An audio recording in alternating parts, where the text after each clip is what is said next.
दूरी 8 घंटे में। आदमी अपनी स्पीड को 36.66% कम कर देता है, तब वो सेम टाइम में उतने ही समय में 132 किलोमीटर दूरी कम तय करता है, 132 किलोमीटर दूरी कम तय करता है।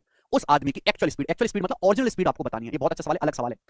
सवाल को ढंग से पढ़ो। एक आदमी कोई दूरी तय करता है 8 घंटे में, एक निश्चित दूरी। आदमी अपनी स्पीड को 36.66% कम कर देता है स्पीड। ये 36.66% का मतलब क्या है? पहले पहले तो 30%, 36.66 को लिखो 30% प्लस 6.66%। 30% का मतलब 3/10 प्लस 6.66% 1/15। ये हो गया। ब्रेक करके निकालते हैं। 10 और 15 का एलसीएम 30। 10 या 30, 3 या 9, 15 दूनी 30, 11/30। तो आदमी अपनी स्पीड को 11/30 कम कर देता है। इसका मतलब ये हुआ कि अगर आदमी की स्पीड पहले 30 थी तो स्पीड 30 से 11 कम होगी। 30 में से 11 माइनस करेंगे, 19 रहेगी आदमी की स्पीड।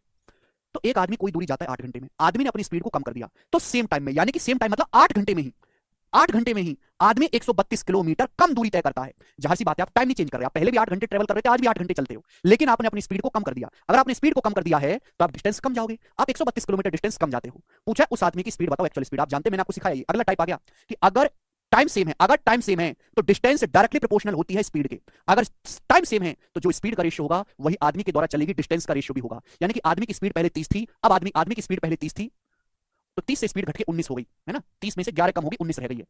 अगर टाइम सेम है तो जो स्पीड का रेशियो है वही उस आदमी के द्वारा चलेगी दूरी का भी रेशियो होगा। यानी कि आदमी पहले 30 यूनिट डिस्टेंस जाता था, वही आदमी अब 19 यूनिट डिस्टेंस जा रहा होगा। तो कितनी डिस्टेंस कम गया?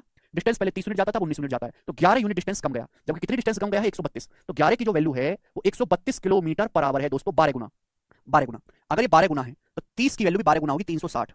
यानी कि जो डिस्टेंस है वो 360 किलोमीटर है। आदमी पहले, आपसे पूछा ना ओरिजिनल चाल, एक्चुअल स्पीड मतलब पहले आदमी की क्या स्पीड थी, यानी कि पहले आदमी 360 किलोमीटर की डिस्टेंस जाता था। 360 किलोमीटर की डिस्टेंस कितने समय में जाता था? पहले आदमी 8 घंटे में, अभी 8 घंटे लेता है। तो 360 किलोमीटर आदमी 8 घंटे में जाता था, तो उस आदमी की स्पीड कितनी है? 360/8 यानी कि 45, 45 किलोमीटर पर आवर। पहला ऑप्शन इस सवाल का आंसर है।